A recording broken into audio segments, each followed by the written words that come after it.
love that new little voice now that tells us that's being recorded. So what I'm doing, for those of you tuning into FB Live right now, before I introduce us and ourselves, is because Facebook changed its settings. After we're done, I'm going to try to upload it to YouTube and send you all that link so you can share it with people. And I will put the link on Facebook, because after these are live, it's very difficult to watch it, the replay again. For some reason, the settings have changed, and it always says, oh, what you're trying to watch has already, it's done, even when you click on the link. So hopefully the YouTube link will help. So that's why I'm recording. And I'm so excited. Welcome everybody to Healing Hawaii with Karen Kaulana. I'm Karen Kaulana, and I should rename myself on here because it still says my legal name, which I use with all of my students when I'm on here. But a lot of you know me by Karen Lobo Kaulana. I'm going to just change that right now. But welcome everybody. I'll give a few minutes for people to jump on.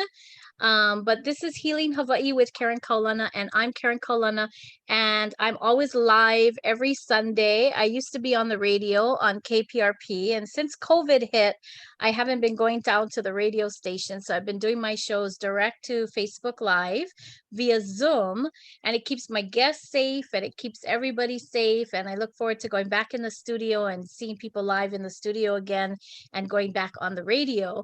But I'm excited because tonight I get to have some wonderful people on, some friends, some new friends, and we're going to talk about the new show that's being premiered this week with Play Builders and with Hawaiian Mission Houses, State Archives and Museum. Am I saying that right? And that's a long name. Pretty close. Okay. Yeah, Hawaiian Mission Houses, Historic Site and Archives. Got it. Historic Site and Archives. And the Pu'i Foundation also, right? So it's a collaboration. And you guys are putting on a show called Open Your Hearts Wide about the missionaries in Hawaii. And I am so excited that you guys all are here to talk about this show.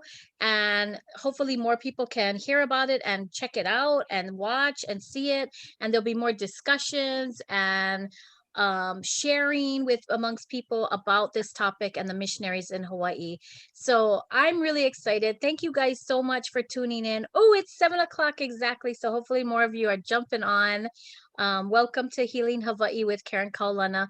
I want to introduce to you my guests, and they're all involved in this show, Open Your Hearts Wide, that opens this week.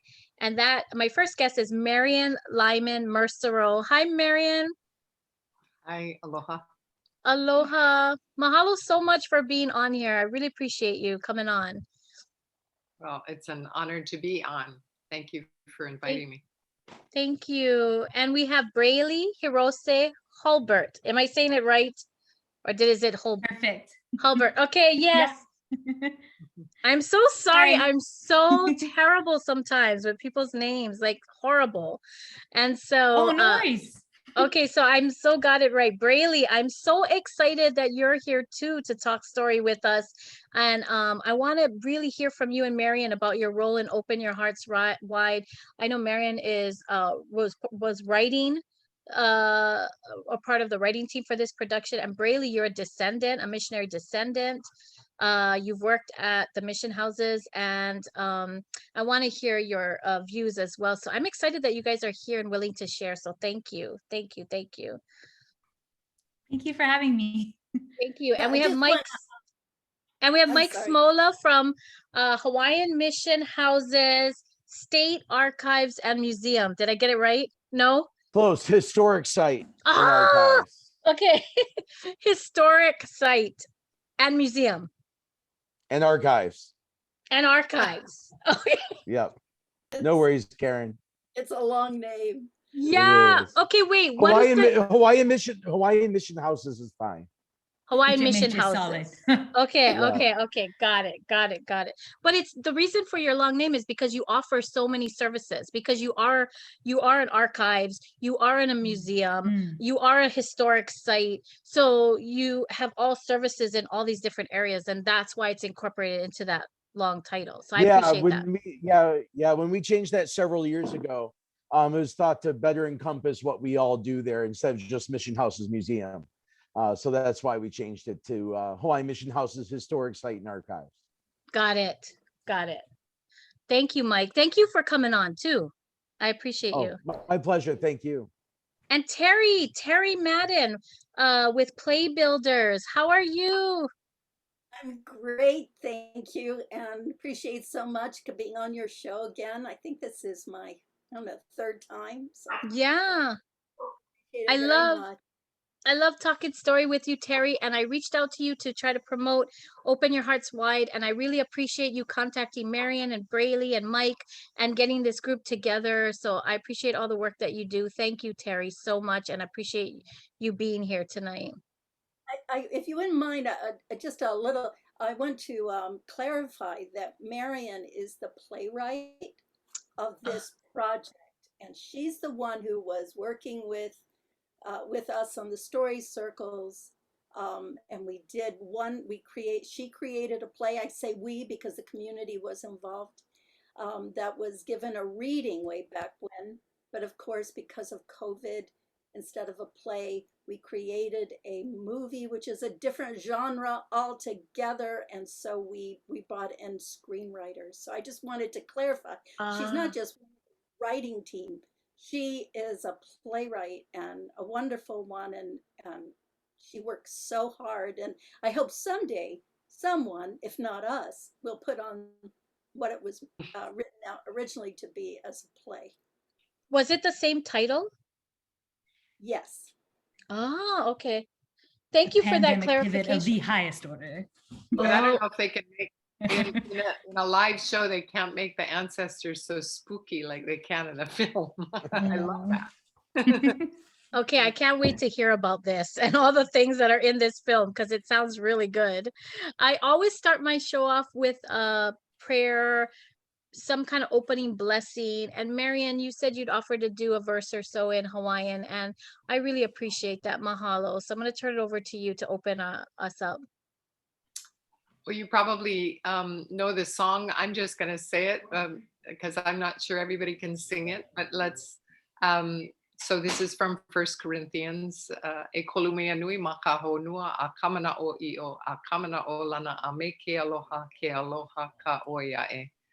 O mai kaina mea apau. And that's, there are three great things on this earth: faith, hope, and love. And the greatest of these is love, and all things are blessed.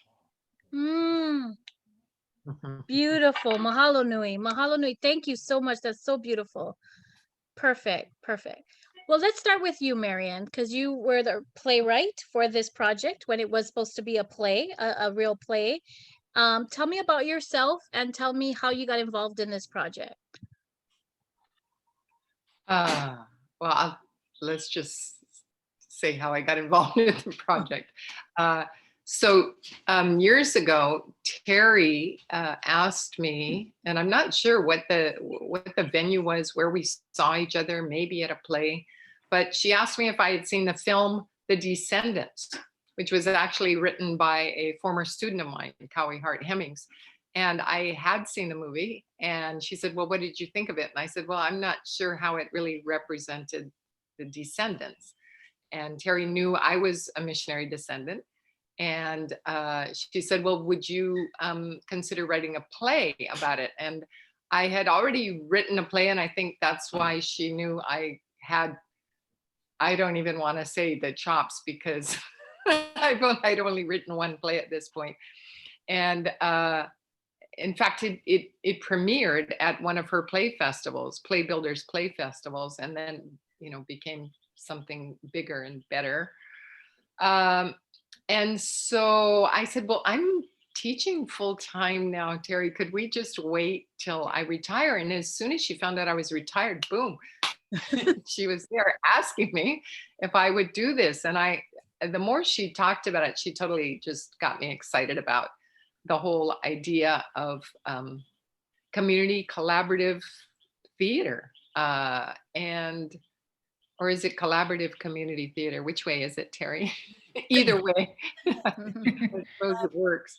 And so to create something from stories that a group of people are telling about their ancestors became quite an interesting challenge. And I was supported every step of the way by Terri, and through the workshop process, and then it becoming a film. I mean, it's really had so many iterations, and I'm just really excited about seeing it finally in its entirety on Thursday night.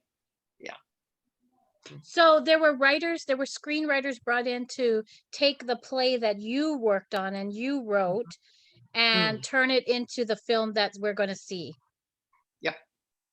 Okay, got it. So Terri, this all starts with you. So tell me about yourself and this project. Oh, we've been doing this for 4 years. Wow. So it's been a large part of our lives. And there was just something about this whole issue, the whole history of the missionaries and of Hawaiians, and I went to a lot of the different plays that were at Kumakukua Theater and at Iolani Palace. And there were times I thought, we're not hearing from the missionary. We're not hearing the missionary's point of view. And at the same time, I thought about a bigger conversation, that there definitely could be a bigger conversation about this. And instead of a one viewpoint kind of play, a many viewpoint kind of play in which we can share our opinions. Like when we disagree and we protest, that's wonderful, but that's usually a one-way conversation. When we come together and we in a story circle, that's more than one opinion, and it requires listening. So this project actually is just the first of what I hope will be 3 plays. The first will be with Hawaiian mission houses, and it was supposed to take place last year, but COVID, and that was the 200th birthday or anniversary of the Thaddeus asking, coming, may we come, may we debark, may we live here, may we share our knowledge. And so we thought that's a good opportunity to begin that dialogue. And so the next one, and I'm hoping Brailey and everybody here will help me, is to bring the Hawaiian community in, and for us to do the same thing that we've done with Open Your Hearts Wide with the Hawaiian community. And finally, a third play will bring the Hawaiian community together with the missionary community, and they'll do one play together. Wow. And so we're talking about, it took us 4 years to do this, 8 more years of this conversation. So this first play is more from the missionary descendants' point of view? It started from the missionary. I would say it has a lot of different points of view in it. It started from the missionary. We do have missionary themselves in the film, speaking for themselves. And there are many different points of view, even from missionary descendants. Because we had the Pa'i Foundation and Kumu Viki Takamine, we were able to bring more of the Hawaiian component into it, which made the play, and I think Marion would agree with him, it made a richer debate between the 2 main characters, Kimo and Malia. Okay. Before we get into what the film is and what's in it, Mike, tell us about yourself and your role in this, in the mission houses part in this. Right. So I'm the curator of public programs at the Hawaiian Mission Houses. I'm responsible for our public programming and special events and things like that. So my role, part of this was sort of on the back end, helping support Terri reach missionary descendants and helping corral people and kind of get the things we needed for filming and things like that a little bit, some costume pieces and props and things like that. I also play the role of the docent in the film, because that's kind of that became the conceit when we turned to film, was that Kimo and Malia were coming on tour with me. So I play the role of the docent in the tour.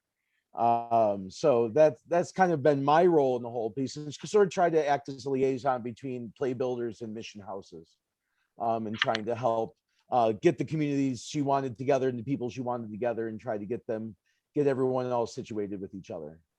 Nice. And both of you have mentioned the roles of Kimo and Malia. So those are your two main characters, I guess, that the audience follows through the tour with you, Mike. And they're kind of debating the role missionaries played in Hawaii, or the impact that they've had, whether positive or negative. And so one feels maybe one side and the other feels the other side. Is that right?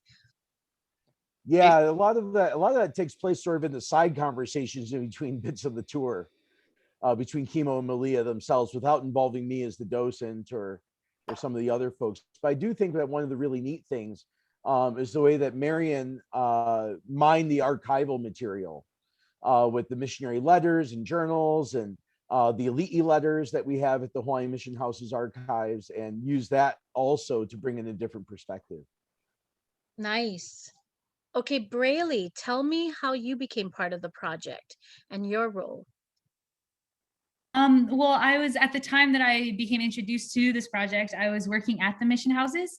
And then I was also wrapped in as a descendant myself. So I was able to kind of participate on kind of two sides of it. But like Mike is a fantastic facilitator that way. And even like, right, he would even allow, like sometimes story circles would be during work hours, right? So he would even like scoop in a tour and would give me the ability to sit and like participate in that initial kind of like writing process.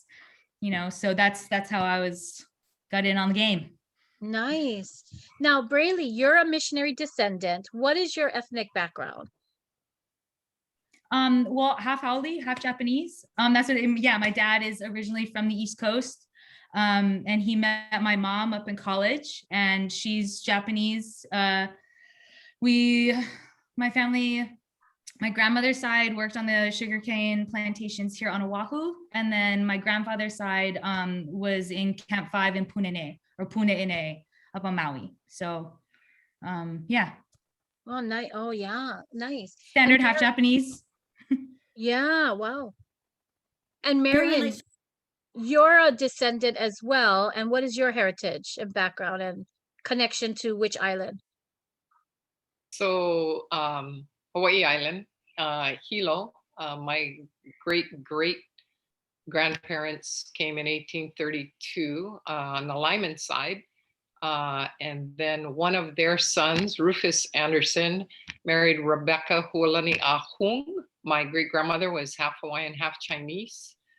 And so the Hawaiian side goes back about 32 generations. My Haole Lyman side goes back, I'm 5th generation. And I wish I knew more about the Chinese side, but I don't. So that's, well, I just had some pie today. And when I have a pie and I look at an 8th, I'd say, well, that's how much Hawaiian Chinese I am. Then all the rest is Haole. And then I cut that 8th into half and I go, and that's my Hawaiian part and that's my Chinese part. Ends up not being all that much, but it's still part of the pie. Yeah, it's still part of the pie. Yes. So Marion and Brailey, you are descendants of missionaries through your paternal lineage, through your fathers? Yep. Yes. Okay. And Marion, you said you're 5th generation? Yep. And Brailey, what about you? 7th. 7th. Okay. And She's so way young. Yeah, just a wee one. Just young blood. That's awesome though. That's so awesome. And it's so awesome that you both are participating in this. And she's No, former student. NCLM was she was my paddling coach. She was my sister's 7th grade social studies teacher. She was in my mom's class in high school. Yeah, no, so 5 and 7. So tell me, you guys started this process 4 years ago, and you guys started with research and having story circles, is that right? Right. Right. And how many descendants were part of that? I think the total was it 19? Wow. Yeah. Yeah. And it was so cool. Terri would lead them, and then these were all recorded and then transcribed. So then it would all come back to me all, in written content. And so I could work from that. Yeah.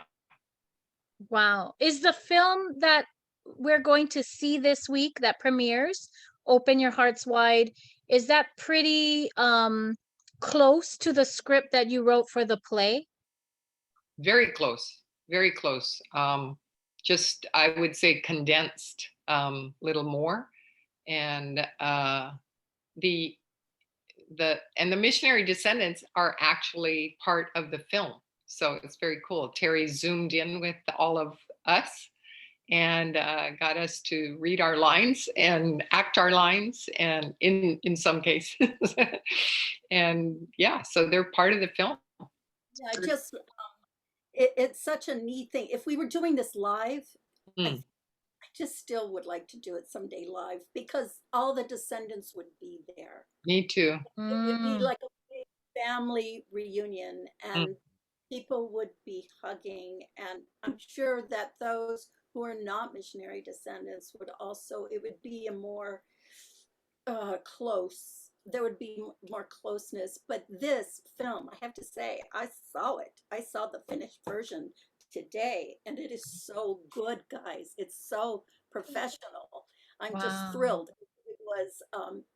It is an Oreg entertainment film directed by Jeff Oreg, and the co-directors, who also, 2 of them served as the screenwriters, or adapted the script to this for the screen, are 2 very well-known people, Mark Branner and Elizabeth Wickman-Walzak, and Kumu Vicky Takamine is one of the directors as well.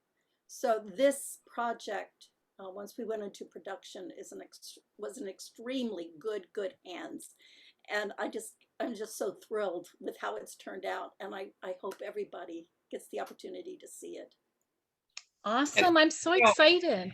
Go ahead, Marion. And one of the things that I found in just the clips that I've seen that I'm so excited about is, it's one thing to costume the missionary ancestors, but the ali'i and heva, there's 4 ali'i and 1 kahuna nui in this, and the costuming for that, which was arranged through, I guess, Kumu Vicky and also the Pa'i Foundation. We're seeing feather cloaks, we're seeing amazing helmets. It's really cool. Wow. Okay, tell me about the story circles and what came up in those story circles, and why something like this might be controversial. Because people watching this who are outside of Hawaii or not even Hawaiian may not understand, well, what's the big deal about doing a story about descendants, and why would there be different points of view? What is the controversy, and what came out of the story circles? What was shared? Who wants to take that? No, it wasn't easy. Yeah. It was not easy. Why don't you go ahead? Yeah, I would say multiple perspectives. We've been talking about the diversity of perspective, which was part of our mission statement, sort of, right? When we were doing the grant writing, is that this would be a story told from multiple perspectives. And I wish I could call up, I don't know where I put it, but I just read an article the other day that was talking about a friend of mine's book that's come out recently. and it said it said something about the white missionaries who came out, and essentially said to do good and did well, but it was said in a, exploited, blah blah blah. And so that was a narrative that I really tried to inform through the descendants, and people in workshopping, people were saying, well, who are Malia and Kimo? And I said, well, basically there are two parts of myself, that have been brought up to, well, were my missionary ancestors good people, and did they do, good things, or, did they really come and exploit, and, they were calling them heathens, and on and on. So there was that in every conversation with descendants, and maybe Brailey can speak to that more.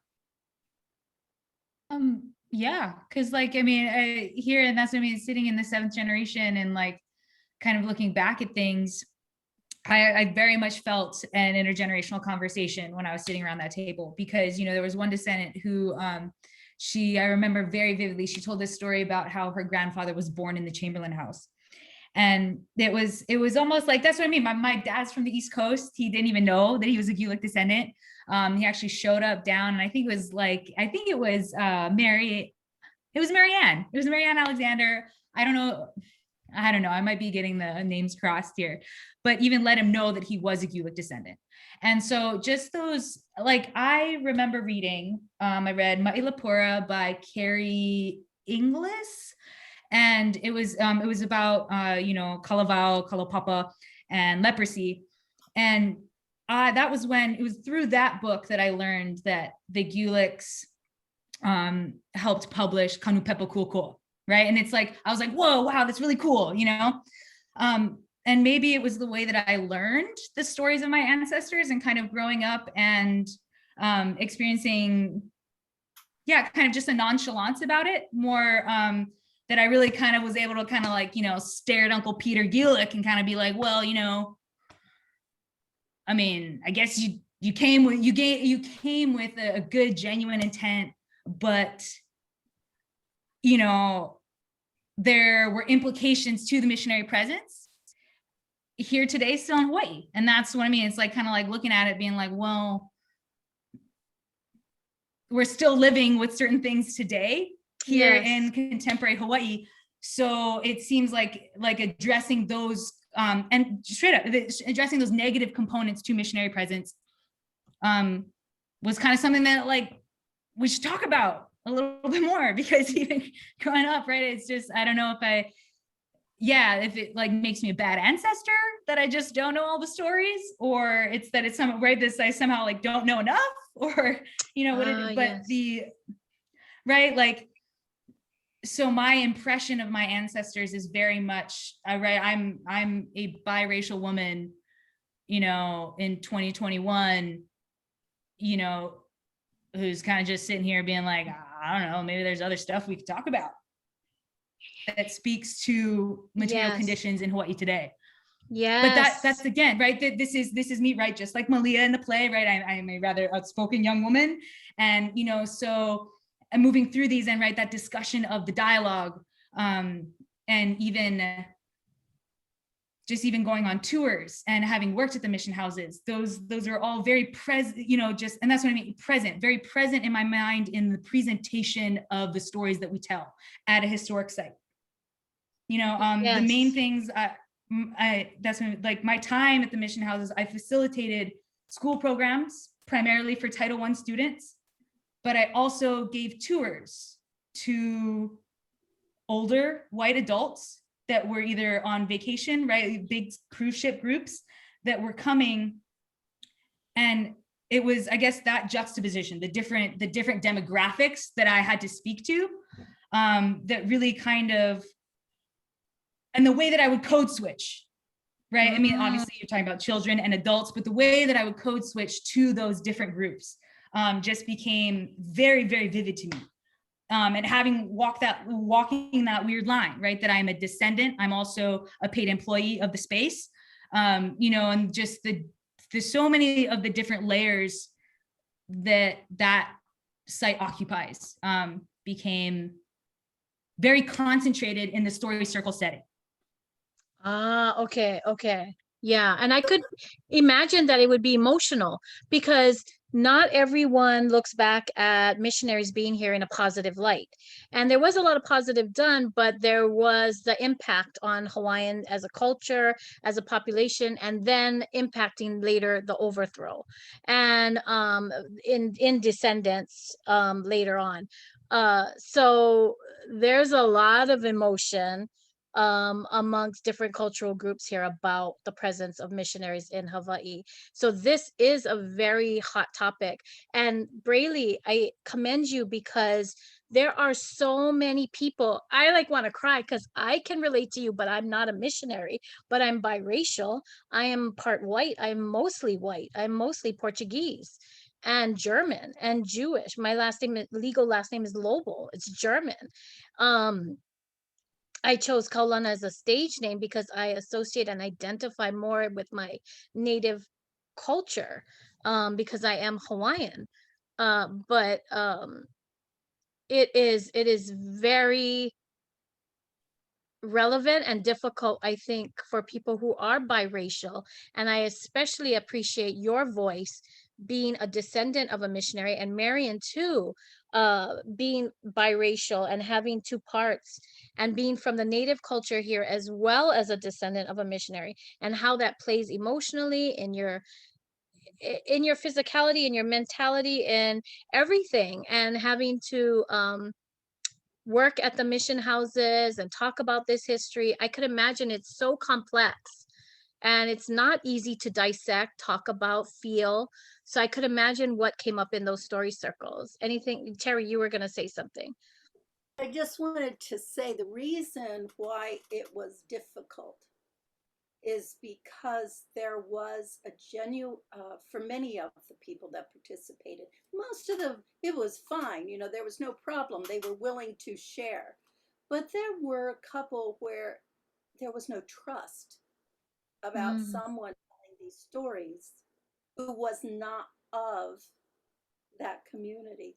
And that's normal in almost any community. This is Playbuilder's 10th anniversary, by the way, this year, just like it is Mission House's 10th anniversary for Cemetery Poo-Poo Theater. But it was that lack of trust that we were going to serve them well. And I think the complexity of the subject has to do with the need to really unpack history and to understand. Yes, of course, any outsider coming into the Hawaiian Islands and doing anything is going to have a big impact. When Cook came, he brought tons of disease, and between 1778 or something like that and 1820, 71% of the population had already died before the missionaries even got here. The kapu system had been abolished just before they arrived. And they were not allowed just to come and serve. There was quite a bit of time before they were given permission by Liho to come aboard, which reminds me, I am an uninvited settler of these islands. You're not uninvited because you're part Hawaiian.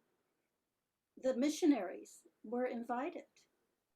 And sometimes we forget that, and we forget the situation that the kingdom was in at that time. And that doesn't mean that there wasn't negative impact, but that was just what the situation was at the time. No, that's critical context. Absolutely critical context. And that's even for me, I really found myself, it was very hard to kind of speak across, right? It's hard to kind of get a whole, unpack all that history in an hour-long tour. Right. And that's really why it was also, it seemed like right? Either like we're really like zoned in on specifics and we're quoting journals, or we're like, yo, the missionaries were around from 1820 to 1863, and that's kind of it. That's the mission. It was kind of the weird sense of periodization, but then also breadth of impact that I always kind of felt like was an interesting dance to do. You know, it was the specificity, but also then the broad strokes, you know, right, about designating, you know, the specificity of impact always seemed a point of controversy, a point of, you know, I don't know, just different, a point of tension, right? You know, that there's pulls there. And that's what it very much recognizing my space as, I am, you know, 28, you know, so. No, feeling you. Yeah. Experience was different. I'm sure Marion's experience of talking with the descendants was very different than my experience, because she is a descendant. She was an insider. She wasn't an outsider coming in. So I'm sure she has more to share. I wanted to ask you, Marion, how does it feel to be Hawaiian and a descendant of the missionary, and how does that play out for you? You know, I think that comes up several times, and specifically in the Lyman scene. But you know, Terri mentioned insider, outsider. You know, as a missionary descendant, you don't necessarily feel like an insider. And I think several times throughout the movie, you'll hear these descendants saying, like, is this something you're proud of, or is it something you're ashamed of? I mean, how do you just, when you meet somebody and they make an assumption that you're from somewhere else and your family's been here for generations, or somebody of another ethnicity is making an assumption that you're Haole and you're more Hawaiian than them, you know, so there's that whole, you can definitely feel like an outsider in your own home. And that, I think that was said on several occasions. Yes, Terri? Yes. Yeah. Wow. Well, I think that's super. Yeah. Right. Those conversations around where do you feel like you belong, and like where your people are. And that's even what, you know, even right, that the movie opens with the count. I mean, I don't know, like our family calls it the stand up, sit down, you know, where like, we're all gonna like getting there together and we're gonna, you know, and that's right. And the Gulix, there's usually only 3 of us ever really there, you know, that's cool. One of me. Yeah, I know. It's that, and that's really what it is. Like even say, right, your people are from Hawaii Island, and so there's usually one Lyman, and that's what, like, it's that. And so even the people that came to share, you know, even in how stories are passed down, like that's what I mean. My dad didn't know anything. You know, I still don't really know a lot. There's, what's his name, the Putney book. I still haven't read it. Oh my gosh, you know, like it's those, I think those differences of experience, and really, and especially digging into, you know, this play and this movie in its entirety really speaks to me as like, it's so worth the unpacking effort, because it speaks to how descendants, I think, how we perceive ourselves and how we are engaging with where we belong. And that is so critical. And that's what I mean, like just because reading these stories and looking and seeing how other descendants speak of their, and same thing, I guess, I mean, just even thinking of the Prebles right at the very beginning, and how they came in and the way that they learned about the Bailey presence, you know, and just, it very much is a journey of descendants coming to terms with the historic presence here, you know, and I think that's really where the meat of this lies, and why it's so exciting, and why I really think Terri's vision of the triptych, the multiplicity of stories, is so awesome, because it is, especially now to really kind of dig in and talk about like, hey, well, yeah, like, you know, where do we belong in our community today in 2021? How did our ancestral presence impact 2021? And that there really isn't, that there is a through line here. And that's one of the beautiful things about the story and the presence that the missionary, those 2 buildings, the Chamberlain House and, you know, the 1821 Mission House, they're still there as as historical pieces, right? The mission houses is still a historic site in archives today from 1821 forward, right? So that to me is, yeah, where X marks the spot. Let's dig right there, you know? Mike, what can you share from the mission houses perspective, and because you work at the mission houses and you share the history with people. You are a historian too and a researcher, and so your knowledge base on this history is very wide. And so what can you share with us that might help enlighten this conversation or healing? Right. I mean, one of the things I think that's so important is mining the primary sources that we have available to us, whether it's Hawaiian language newspapers or the Hali'i letters or the missionary journals, reports, and letters themselves, and really take a look at how they each perceive their side of the interaction between the different groups of people. And you see, like, for example, you see in the Hali'i letters collection, you see confessions of faith on the part of Heva Heva or Ka'ahumanu as part of that letter collection. You also see everything to everyday business and how they interacted on a daily basis, where one Hali'i is writing to say, hey, I need a new vest for William Lunalilo, for Charles Lunalilo, and I just want a new vest, so please send one over to the house. And kind of everything in between. And I think it's important to recognize that they each perceive the interaction differently. Not always, but they did perceive how they filtered it through their own worldview, and how they report to other people and how we read that today is so important to how we begin to address this, and how the missionaries are perceived, and how missionary descendants perceive themselves, and how they feel other people perceive them as well. But we got to look at, we tend to focus in the early period of the mission between about 1820 and about 1840, 1850 or so. And where the relationship between the Hali'i and the missionaries is much more cooperative, and it's much more friendly, where there's goals that the Hali'i and the missionaries have that line up with each other, so they work together to accomplish those goals. And then once you begin to look at the later part of the mission, from about 1854 onward, that relationship kind of begins to break down, and this cooperative relationship where the needs of the kingdom and the needs of the Hali'i diverge from the needs and the desires of the missionaries, and so that the actions and decisions made are very different than they were in the first 20 years or so. And to look at that, and you can see it play out in the primary sources, where they're communicating less, or they're communicating about completely different things than they used to, and how they perceive this interaction, what the goals of the kingdom versus the goals of the missionaries are, as that relationship progresses. But you gotta realize is that early period is very, very symbiotic, very cooperative. It's very symbiotic in a way, where the missionaries have certainly goals about Christianizing and literacy and education, and you also got to realize that when that they thought very hard about their role being here in Hawaii.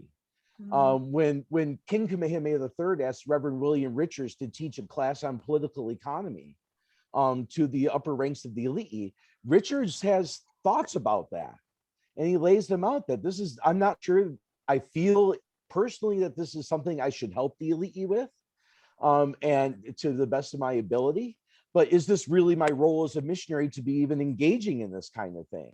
And there's a huge debate within the mission itself about whether that's an appropriate thing for them to do.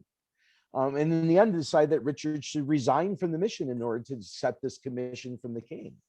Wow. That he shouldn't really be associated, directly with the mission, and that if he's going to be an advisor to the king, he should get his pay from the king. And with Judd, right? Huh? Same thing with Dr. Judd. Yeah, when he's asked to begin serving in the court as a translator, again, that was another whole big debate about what the proper role of someone in the mission or associated with the mission is in relation to government and politics and public versus private morality. And they had discussions about that. And thanks to the archival resources, we can access that discussion and Wow. realize that they struggled as well with their place here in Hawaii and in their relationships with Hawaiians and relationships with other groups. Yeah, and one of the very first story circles that, thank goodness, Brailey was in, and you and Po'ai said, and just said it really adamantly.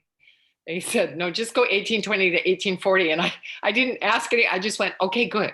And they said, it just gets too complicated after that. And so I actually have a line where Malia starts talking about the overthrow, and Kimo says, oh, we're not going that far. this play is probably 1840.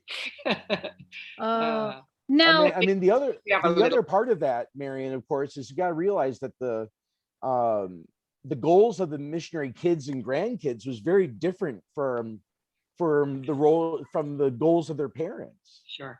And that their life experience is very different than their parents or grandparents' life experiences. Yep. And they interacted with people in different ways because of that. Yeah, so that's another biblical text I bring in, and I double checked with Mark Branner, one of the directors who's a missionary kid, interestingly. I said, isn't there a part in the Bible that says something about the sins of the father, go to the sons? And I looked it up, and there's absolutely two opposite. One says, yes, the sins of the father will go on and on and on. And the other text says, no, the sins of the father do not go to the sons. Each is responsible for their own iniquity, something to that effect. But so I love how the Bible speaks, in that to way. both sides. I mean, not always, but yeah, eye for an eye, tooth for a tooth. Love your neighbor as yourself, right? So is this script and what we're going to see in this movie more so looking at that first period where the relationship is more symbiotic, and are these other issues creeping into the story in what we're going to see? Yes. Yes. And is your plan, Terri, for the later projects to address more so those other sides and impact? Well, I don't know what the Hawaiians will want to do. I'll be the way I see it is I'll facilitate. I'll not even facilitate. I'll do whatever they need from us. I'll apply for grants and whatever. But I'm not going to even attempt to speak for the Hawaiian community any more than I'm trying to speak for the missionary community.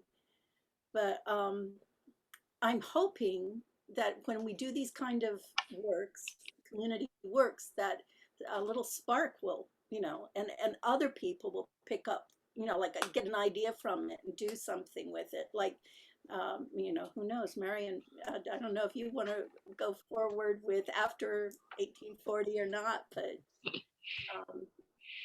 I was warned that it gets too complicated. I think I write plays once in a while. I think I would be really interested in learning more about that, about what happened. Yeah, and I loved the play you wrote. One of the things that that has struck my imagination is the children that were sent away for education and whatnot, and what happened to them, and when they came back. There is a book recently written about that. And I think it must have been really hard on the kids to have parents who were missionaries, whether or not they were sent away or they stayed here. And I can't help but wonder how they felt, and was there resentment? And yeah. Well, luckily we have those letters in our archives between the parents and the kids on the continent. Some of the letters are from the parents to the kids who are in the United States, and saying, like, trying to say, please don't hate me, for doing what I did. I tried to do this for what I thought was the best good for you. And he got letters from the kids saying, no, I don't hate you, and I appreciate the opportunities I have. And other ones go, where they're having a tough time, and they're saying, hey, like, this might not have been a good idea, and I really don't like you for doing this to me. But they're very, all of those letters either way are very emotional and very impactful to actually read those. And even like the kids are saying reports of, saying copies of the reports they wrote for school back here to Hawaii for their parents to read. And many times they're writing about things they experienced in their childhood out here as well, for their school reports in New York or Massachusetts or wherever they are. Wow. Well, tell me about the movie itself, Open Your Hearts Wide. What is the purpose? Is this to give voice to the missionary descendants so they can share how they're feeling and unpack that? Or is there a purpose of starting to have this conversation, their role in Hawaii and the different perspectives? What is the purpose of the project and the film, and what help can it bring to our communities?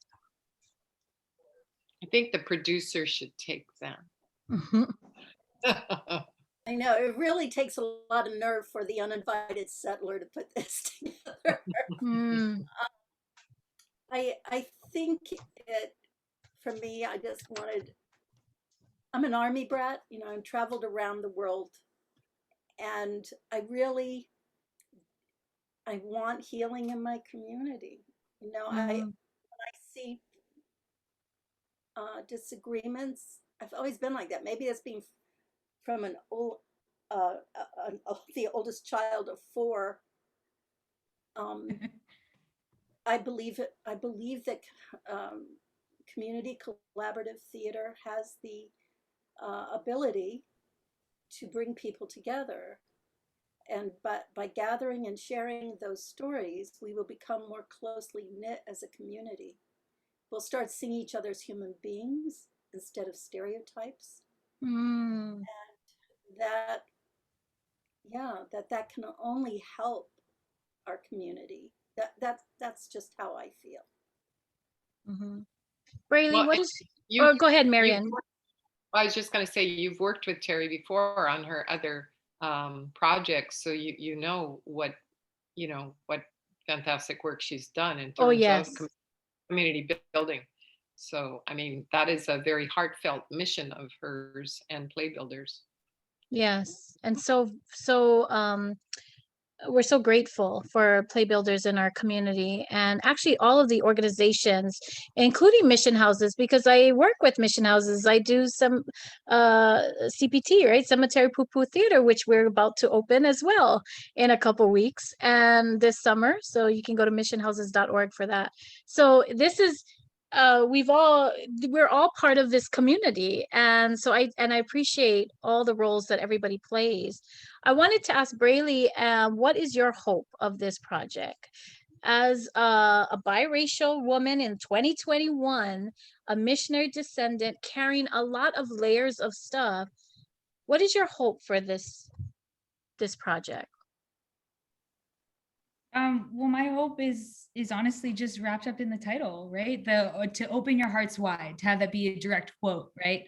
That necessitates a willingness to vulnerability that is going to be very difficult, because I think it's going to, right? It's one of those things where it's like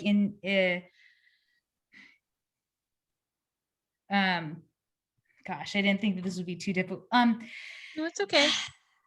No, and that's why I'm just trying to find the right words, because intent is to a certain extent irrelevant, and that's very much that's a hard line almost. And I think that's what it's going to be, is to be willing to open our hearts to hurts that had nothing to do with us. right? That we're standing here, right? That's what I mean. Like you're talking about an intergenerational conversation that may seem, right, just too condensed or too, right, it's too much of a broad stroke of things. But my hope is that, right, that to open our hearts wide means that it's like, yo, like probably going to take some punches and we're probably going to be doubled over a little bit, but like, hey, you know, it's will and should be worth it. Because, right, if we are moving into the future, looking at the past, essentially, whoo, man, you know, like US has problems with infrastructure. There may be some potholes, you know, and that's kind of very much what we're speaking to, right? We're speaking to very contemporary issues with a historical breadth, I think, and that's what this play does. Even the fact that some of, you know, the descendants engaged directly with the 70s and the Native Hawaiian Renaissance, right? That those things, right, that's all wrapped up in here. And so, man, we have cracked open the rib cage, and we just got to be willing to kind of to take that. And that's my hope. That's my hope. And, you know, that I am, you know, my hands are really clammy and I'm sitting here and we're having this discussion because, like I said, that the mission houses, the space, the personal things that I've had to work through while I was an employee and continuing as a descendant. And even as I've moved, have stepped away from the mission houses, it's still very, very tangible. It's tactile, as Mike referencing the primary sources, right? That you can step in to that space and you can feel what's there, but it's also that you can feel what's not there. And that chasm, same thing, right? That's what we're cracking open. And that's my hope. That's my hope for this project. And that's, you know, Terri, uninvited settler, for sure. Come stir this pot, babe. Let's get it going, right? Because that's what's needed, you know, and that's the beauty of even what Auntie Ellen, what you've conceived here, right? That's the foundation of it. To again to retouch that these missionaries came with a sense and a belief of faith in their purpose and their mission. And, you know, I guess that's what we're going to roll with, you know? So that's my hope. I love that, going back to the title, that maybe we all have to come with open hearts, and that everybody is carrying some kind of trauma or pain that needs to be looked at or healed. And maybe it's time. The relevancy of all this stuff coming up right now with colonialization and the effects of that on Native people and race relations in this country. I mean, so many of this is coming to light right now. But for me, it's purposeful because it's meant to be healed, I think. And I think having these conversations are healing, but it's also hurtful because you got to face some things that are not easy, in any of our paths. And it makes me think, it's gonna make me cry, but it makes me think, Marion, about those 2 verses in the Bible, because, you know, as Native people, we blame white people for a lot. And it's not without justification, you know, because we look at our people in prison and the numbers of runaways and domestic violence and poverty and living on the street and on the beach, and the effects that have happened since the overthrow to a people who once governed this place that is our home. But there's that 2 sides of the verse, because we have to be responsible too. We have to take responsibility for some of the things too. And I think it's time to look at all that pain and all that hurt on both sides and to start to heal. And I think it's time to open our hearts to have that conversation. I didn't expect to be so emotional. I'm so sorry. Makes But it real. It's real. It's real. And it's not easy. So I commend you for doing this project. Thank you, Terri. Thank you, Brailey, for opening your hearts, for Mike and for Marion. And I just want to find out, how can people see this film? From whatever race, culture, settler, missionary, descendant, native person here, we should all see this film and start talking about, what are we feeling? What are we carrying? What do we need to open up to? And so where can we see this? How can people see this? Okay, I'm going to give out my email address, because if there's anyone who wants to see it but can't afford the price of a ticket, I don't care. We want you to see it. So my email address is Terri, T-E, it can be info, that's probably easier, info@playbuilders.org, and I'll send you a code so you can see the play. For those of you who can help support Play Builders and can afford a ticket, you can go to playbuilders.org, and there is a button there, and it says press here to purchase a ticket, and that will take you to it. The way the ticketing works is once you buy the ticket, you can watch the film anytime you want over the next couple of weeks. But as soon as you start the video, you have to watch it within that 24 hours. You can rewind it and you can fast forward it. And you can stop, take a break, and go back to it. It's about 2 hours long. 2 hours, okay.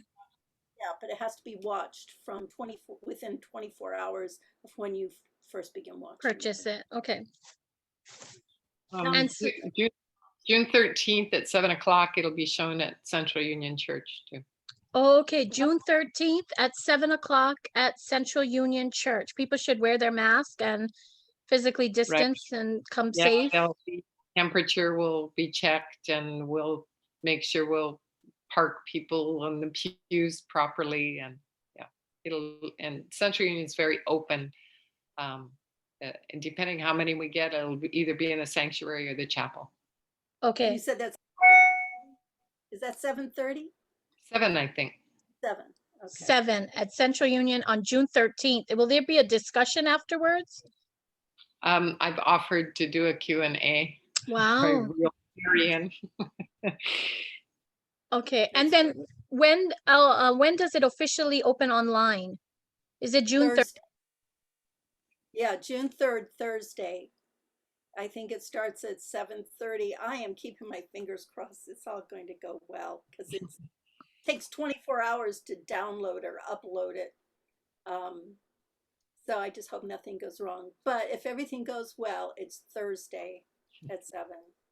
Thursday at 7. Yeah, knock on wood. On June 3rd. And then how long will it be running online? Till the 21st.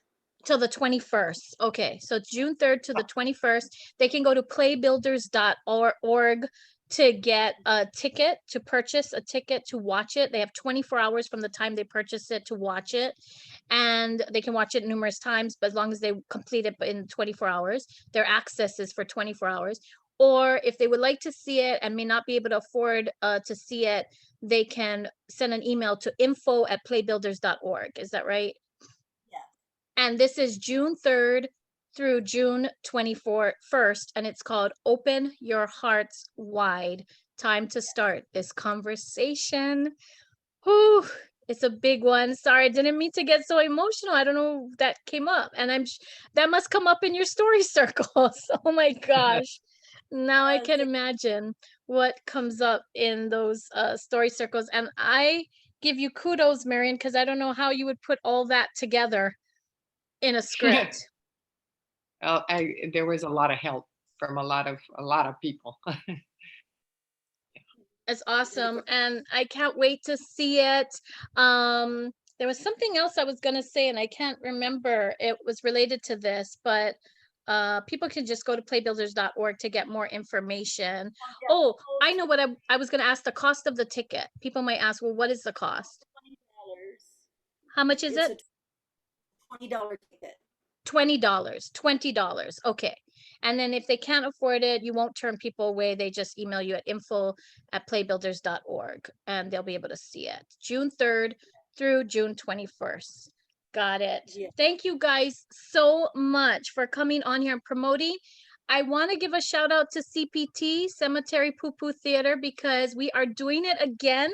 It is going to be offered virtually and in person, and very safely, because each group will only be 10 people, physically distanced, and you'll be away from us enough that it'll be safe. Wear your mask, you'll get a bento, and the bar will be open. And it's Who gonna are be you playing, Karen? I'm playing Hali'a, which is a composite character of the people who died from the smallpox epidemic in 1853. Well, it lasted at several different periods, but my particular story happens around 1853. And thank you, Mike, for that opportunity. And people can get their tickets for that either to watch online or to come to the live Cemetery Poo Poo Theater shows, which starts June 11th, and it runs for 3 weekends, June 11th and 12th, the next weekend, and then the third weekend, just Friday and Saturdays. Fridays and Saturdays. Yep, just Friday and Saturdays. And you come at 5 for your bento and your drinks, and then you can go on, it's kind of like a tour a little bit, but you go from place to place at Oahu Cemetery, and you get to see living history theater of people buried there or part of the history of Hawaii. And it's really neat. So if you haven't experienced it, you should try. And you go to missionhouses.org to get that info and tickets, right? That's correct, Karen. Okay. I just want to give a shout out for that so people can check that out as well. But I hope everyone gets to watch Open Your Hearts Wide, and we start having more of these conversations so we can heal together. Because we're all living with the effects of all of our ancestors' choices, behavior, and all the things that came before us. And maybe this is the generation to come together and heal together. So thank you for asking us to open our hearts wide, and for you opening your hearts wide. And I can't wait to see this. So mahalo nui to you guys. Thank you so much. Nui to you too. Oh, thank you so much for having us, Karen. Thank you for the opportunity. Thank you. Thank you. Mahalo. Mahalo, everybody, for tuning in.